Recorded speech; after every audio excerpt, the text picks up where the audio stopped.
Welcome back to this week's video of Professor Spectrum. Let's get started.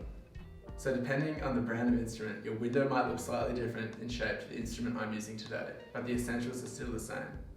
XRFs generally have a metal plate that's attached by small screws, so you want to unscrew these and take off the plate to reveal the window. On the Niton I'm using, you want to be sure to protect the window whilst unscrewing, as the detector can be damaged if pierced. Once you have the window exposed like this, it is crucial to not allow excess dirt inside. Grab your alcohol wipe and wipe around the open window. Avoid allowing dirt to fall inside and never clean inside or touch the detector. Once the air is dried a bit, grab your new window.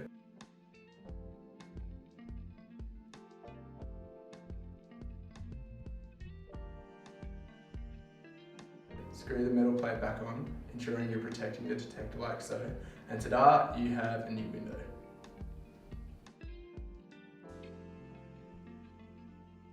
We hope you found this video helpful. Remember to like this video and subscribe to our channel. We'll see you soon.